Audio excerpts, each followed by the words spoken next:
makikita mo na rin yung calculation dito ng percentage tax mo na babayaran. Di ba ang sales na ni-record natin 600,000? Kung naka-graduated rates ka, that's 3%, 18,000. So nandito na yung calculation mo ng first quarter percentage tax, that's 18,000 pesos. Kokopyahin mo na lang siya pag magpa-file ka ng tax return. Assuming lang, yan na yung pinaka-transaction mo, yung sales, tapos yan na yung buong sales mo for the quarter. Pwede ka na actually mag-file agad ng percentage tax 2551Q.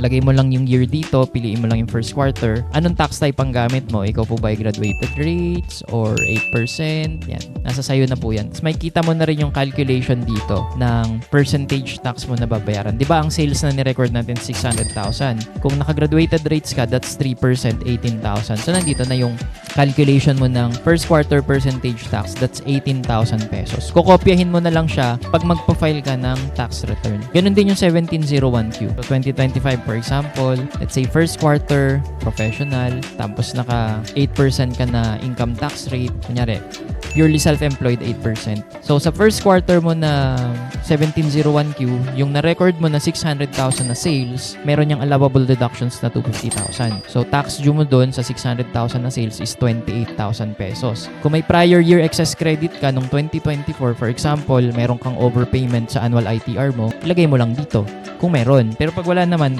ignore mo lang or skip mo lang yan. Tapos, ilagay mo dito sa number 58 yung creditable tax withheld or 2307. Ito na yung pinag-uusapan natin today. Sinasabi ko kanina, nung i-introduce ko, ipapakita ko sa inyo kung paano ko ginagamit itong Southeast Submission Automation. Nung nag-record ka ng sales mo from your platform or from your client, minsan merong withholding tax. For example, 2,400. Magagamit mo yan pag magpa-file ka ng quarterly or annual income tax return, let's say 2,400.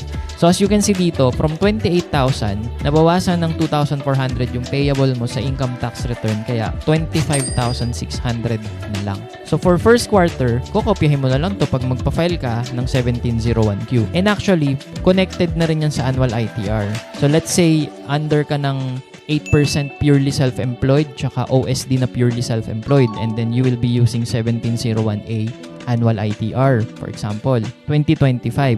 So, not amended, short period return, no, sample professional ka, then naka 8% na profession ka, kunyari, tapos naka 8% ka. Yan. So, makikita mo yung mga related to graduated rates, naka-block na siya pag 8% yung pinili mo dyan. Kasi pupunta ka na dun sa portion ng 8% flat rate. Di ba nag-record lang tayo sa cash receipt book ng sales na isa, March 31, 2025. So, kinuha na niya yun. So, assuming wala ka ng ibang sales after March 31, 2025, buong 2025, 600,000 lang yung pinaka-sales mo. Kinuha na siya nung 1701A na 600,000 pesos. So, kukopyahin mo na lang siya dito.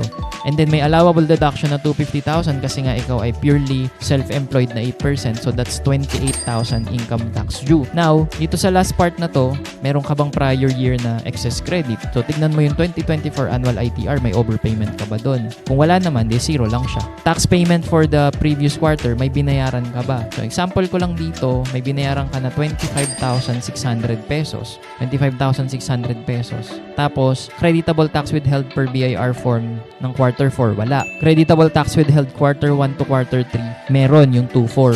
So, ayun, wala. Wala ka ng payable sa annual ITR. Pwedeng wala ka ng payable sa annual ITR kasi kompleto na yung payment mo nung quarterly pa lang. So, total amount payable, 0, for example. So, yan na yung data mo.